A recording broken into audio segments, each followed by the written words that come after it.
sur cet atelier sur la pratique des œufs d'Ioni. Je me présente, je suis Carolina Kaliluna, je suis naturopathe accompagnante du féminin, constellation familiale et systémique, et j'accompagne les femmes autour de la sexualité et des œufs d'Ioni. Et aujourd'hui, je te propose qu'on parle des raisons pour lesquelles on utilise les œufs de Yoni. Déjà, pour commencer, eh bien, la Yoni, qu'est-ce que c'est ? C'est un mot sanskrit qui signifie eh bien, le sexe féminin. Donc le sexe féminin, c'est tout l'appareil génital, c'est-à-dire eh bien, la vulve, le vagin, l'utérus, les trompes et les ovaires. Donc c'est vraiment, ça prend en compte tout ce qui est en lien avec l'appareil génital féminin. Et en réalité, yoni en sanskrit, ça signifie eh bien, la source de la création, la puissance divine. C'est tout ce qui se réfère à l'énergie féminine, à l'énergie créatrice. Okay, alors pourquoi les œufs d'Ioni ? Eh bien, c'est vrai qu'il y a beaucoup de femmes qui viennent me voir et qui me disent « Caro, j'ai acheté un œuf parce qu'on m'a dit que c'était génial. Je vois plein de femmes autour de moi qui m'en parlent. J'ai trouvé un site internet ou un magasin, je me suis acheté un œuf de Yoni. Mais au final, je sais pas trop. Il y en a certaines qui l'ont pris, qui l'ont mis sur leur cœur, qui ont dormi avec. Elles m'ont dit, ça m'a mis en joie, il y a quelque chose, ça m'a reconnecté un peu quand même à cet espace-là, à mon féminin. J'ai commencé à me poser des questions sur mon temple. Mais au moment de l'insérer, il y a eu quelques peurs et je savais pas trop. Parce que, elles ne savaient pas vraiment comment faire, quoi faire, de quelle manière le faire. Et effectivement, c'est vrai que il y a des livres autour des œufs d'Ioni, mais il n'y a pas vraiment de guidance et de pratique autour de l'œuf. Et parfois, il peut y avoir des peurs quand on arrive à un moment donné à devoir l'insérer. On peut avoir peur que l'œuf ne ressorte pas, on peut avoir peur que on ait une infection, on se pose la question, est-ce que je le garde toute la nuit, est-ce que je le garde toute la journée, est-ce que je le garde 3 jours, est-ce que je le garde 2 heures, combien de temps en fait réellement, c'est quoi cette pratique et comment on pratique en fait l'œuf. Et donc c'est un peu comme les huiles essentielles, si on ne sait pas, on préfère pas les utiliser parce que ça peut être dangereux finalement, ok ? Et puis il y en a certaines qui l'ont utilisé, qui viennent mais qui me disent oui, moi j'ai utilisé les œufs d'Ioni, mais en vérité c'est pareil, je l'ai mis la nuit comme ça ouais, peut-être que j'ai fait quelques rêves ou c'était cool, ça m'a posé des questions sur ma sexualité ou sur d'autres choses, mais en réalité je sais pas trop ce que ça m'a fait. Et j'aimerais bien que tu m'aides à savoir comment on l'utilise vraiment pour voir en fait quelle transformation ça peut m'apporter. Ok ? Donc dans une autre vidéo, je vous parlerai aussi des différents œufs. Donc parce qu'il y a un panel varié en fait autour des pierres des œufs d'Ioni, et chaque pierre réalise un travail différent autour du féminin et de l'accompagnement du féminin, que ce soit dans la sexualité, dans l'énergie créatrice, dans la spiritualité aussi, etc. Et donc c'est vraiment intéressant aussi de savoir quel est l'œuf qui est le plus adapté pour moi aujourd'hui dans ma problématique. Okay ? Et puis dans une autre vidéo, je vous parlerai des différentes pratiques qu'on réalise avec l'œuf de Yoni et quoi faire avec. Okay ? Donc si tu veux en savoir plus sur mes ateliers, je te propose d'aller sur mon site internet carolina-kaliluna.com. Et il y a des possibilités de formation autour des œufs d'Ioni, et puis il y a aussi différents modules qui peuvent t'accompagner sur tes problématiques et tes thématiques avec un œuf spécifique. Alors déjà, pour commencer, ce que j'ai envie de te parler, c'est d'où ça vient cette pratique. Okay ? Là, on a parlé des œufs d'Ioni, on a parlé du sanskrit, donc ça vient effectivement d'une pratique qui a été remise à jour par des pratiques tantriques qui viennent d'Inde, mais en fait cette pratique elle n'est pas du tout hindouiste, c'est une pratique qui est taoïste, donc ça vient de Chine. Utiliser cette pierre, a demandé à utiliser cette pierre, c'est l'empereur jaune, qui était un empereur qui à l'époque, le jade, c'était la pierre qui était vraiment utilisé pour ce type de pratique. Pourquoi? Parce que eh bien, chez les Chinois, mais aussi chez les Mayas et puis dans d'autres cultures, la pierre de jade, c'est une pierre qui est vraiment sacrée parce qu'elle permet de connecter avec le monde divin, avec d'autres dimensions. Donc cette pierre, elle permettait d'atteindre comme pas l'illumination comme chez les bouddhistes, mais plutôt la longévité, parce que l'objectif ultime des taoïstes, c'est l'immortalité. Donc c'est de vivre le plus longtemps possible. Et donc, eh bien, cet empereur jaune, il demandait à ses concubines et à son impératrice d'utiliser les œufs d'Ioni et de les pratiquer.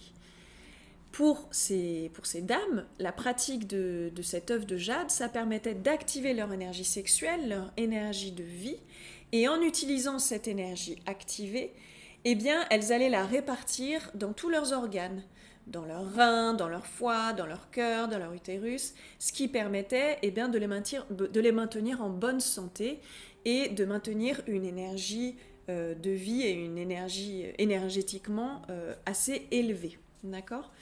Et puis, eh bien, lorsqu'elles avaient un échange sexuel avec l'empereur, ça permettait aussi à l'empereur d'activer son énergie sexuelle. Et elles, à travers la pratique des œufs, eh ben, elles avaient un vagin qui était méga musclé, super musclé, puisque les muscles avec l'œuf, eh bien, pouvaient se contracter, se détendre assez facilement. Elles avaient vraiment un contrôle de leurs muscles du vagin. Et donc, lorsqu'elles avaient un rapport sexuel avec l'empereur, eh ben, elles pouvaient masser le sexe de l'empereur, ce qui permettait à l'empereur de contrôler son éjaculation, de contrôler ses orgasmes, etc.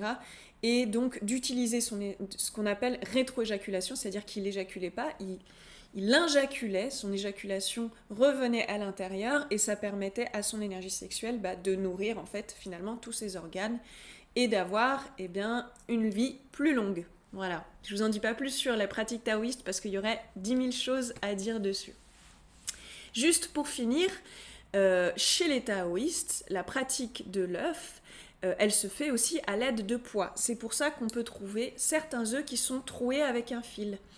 Pourquoi ? Parce que en fait, le fil qui est mis au bout, l'œuf va être inséré, donc quand il y a un fil, effectivement, l'œuf est inséré le bout le plus large en premier à l'intérieur du vagin, d'accord ? Et comme il y a un fil, eh ben, on va y mettre des poids. Et plus le vagin est musclé, plus on met des poids pour muscler davantage, d'accord ?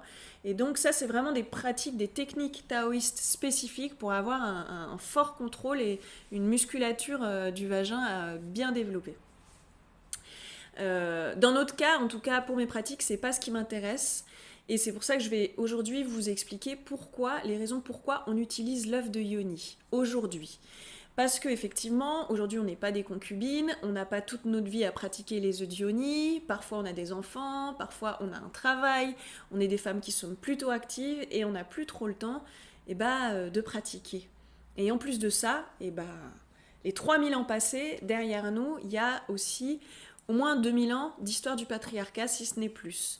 Et donc dans cette histoire du patriarcat, il y a aussi beaucoup de pouvoir des hommes vis-à-vis des femmes, et bien on va parler aussi d'abus, que ce soit d'abus de pouvoir, d'abus de sexualité, et d'abus en tout genre qui font qu'on a perdu confiance en nous, et on a aussi énormément de colère en termes de sexualité.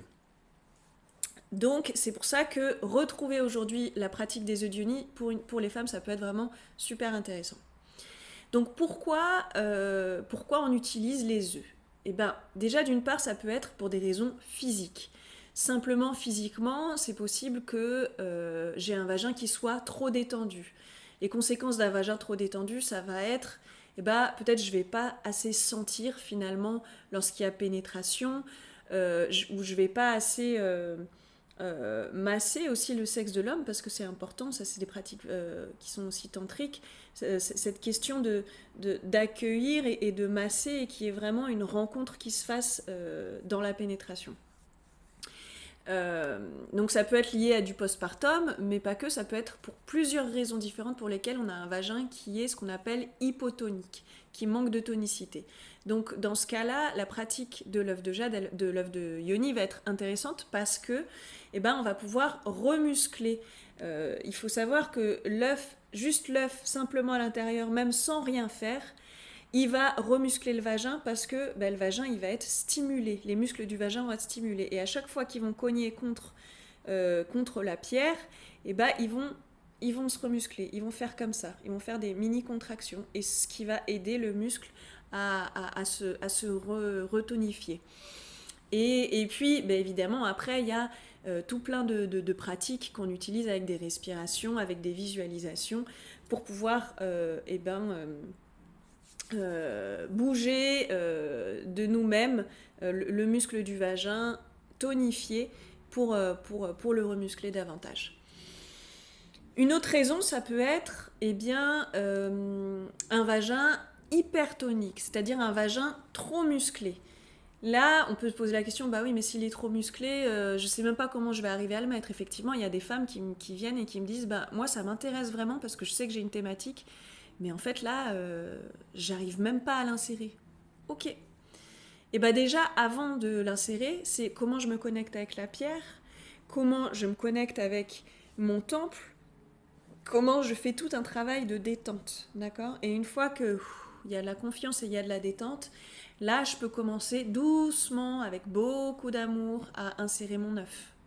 Et une fois qu'il est à l'intérieur, ça va être tout un travail de lâcher prise et de détente. Okay ? Dans ces cas-là, ça peut être vraiment intéressant et important d'apprendre à l'expulser tranquillement et correctement.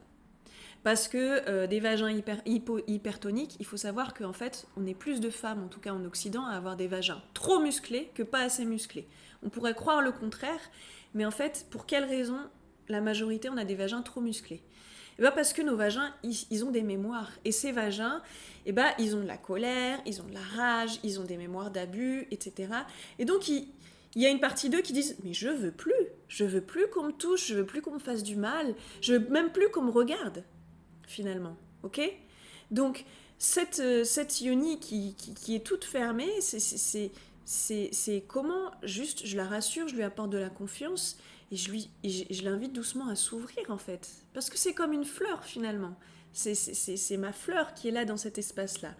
Et comment je l'invite à s'ouvrir doucement pour avoir confiance, ok ? Donc, par contre, vigilance pour les vagins hypertoniques. On invite les femmes à ne pas utiliser l'œuf de yoni trop longtemps dans la journée. On va pas, ou ni la nuit, on ne va pas l'utiliser toute la nuit parce que ça va inviter le vagin à se remuscler et c'est pas l'idée. L'idée, c'est lâcher prise. Okay ?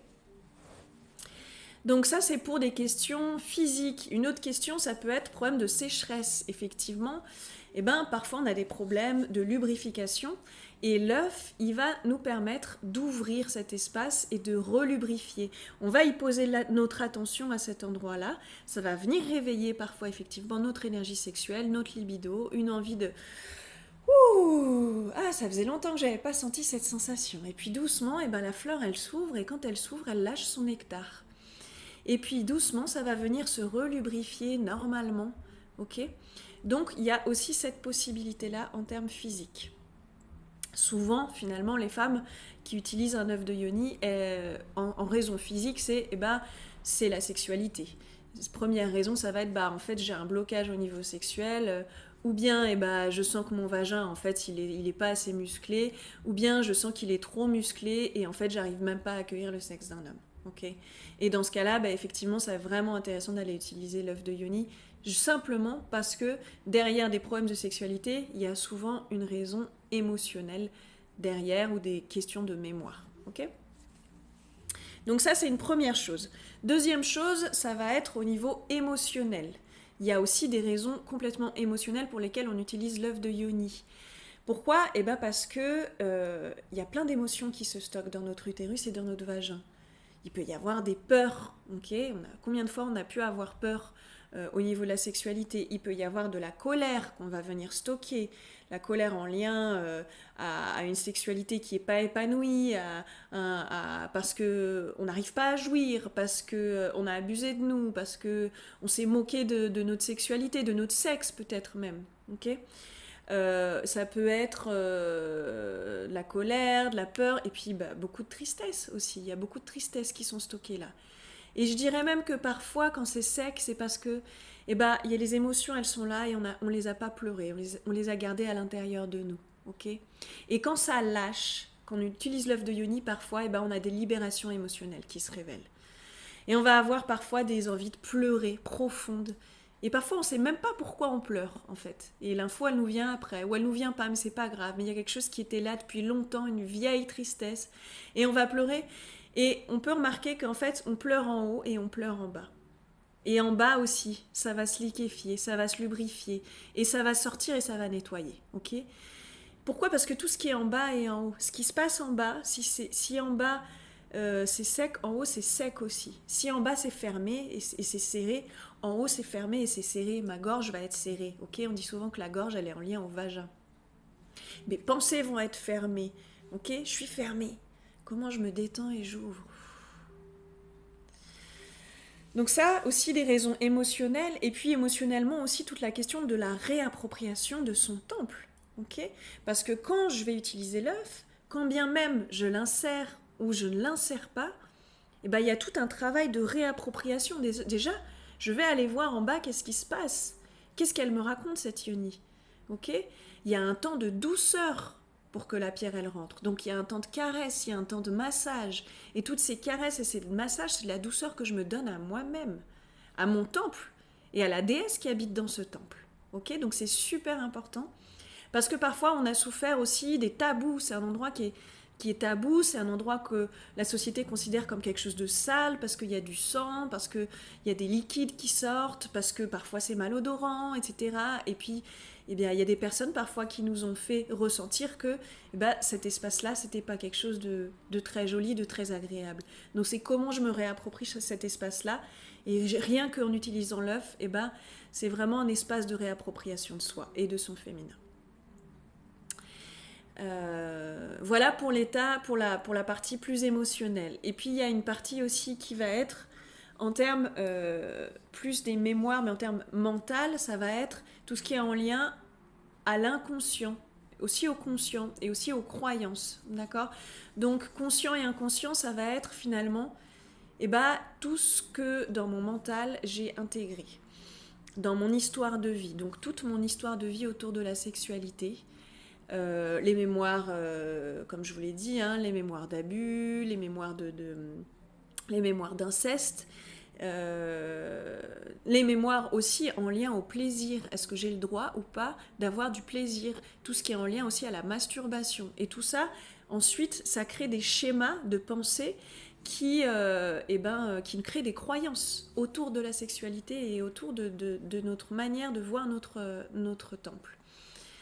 Et quand je parle de mémoire, je me réfère aussi pas que à nos mémoires. Je me réfère aussi aux mémoires de nos mères, qu'est-ce qu'elles ont vécu, qu'est-ce qu'elles nous ont transmis, et aux mémoires aussi de nos grands-mères et de nos ancêtres bien avant. Toute l'histoire finalement du féminin, la mémoire du collectif féminin, inconscient, ça aussi on le porte en nous. Okay, et ces mémoires-là, parfois, elles viennent se révéler en utilisant l'œuf de Yoni, elles viennent se révéler, elles viennent nous montrer des schémas qu'on peut avoir en tant que femme, dans notre sexualité, mais pas que, ça peut être aussi des schémas qu'on peut avoir par rapport au lien qu'on peut avoir par rapport à la création, que ce soit en lien à la maternité, est-ce qu'on a envie d'enfant, est-ce qu'on n'a pas envie d'enfant, parfois l'œuf de Yoni vient nous réveiller aussi ces espaces-là, parce que c'est un œuf, mine de rien, c'est pas rien en termes de création.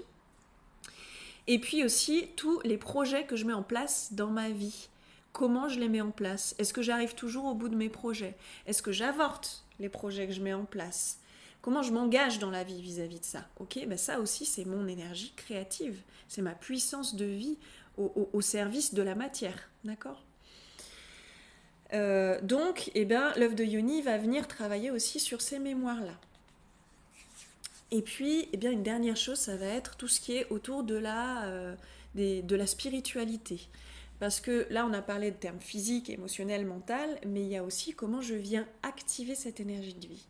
Il y a certains œuvres qui permettent vraiment de venir, ce que je vous ai dit tout à l'heure avec la pratique du Tao. Ok, chez les taoïstes, on parle du Chi, mais on se réfère aussi à l'énergie de vie, c'est la Kundalini dans le Tantra.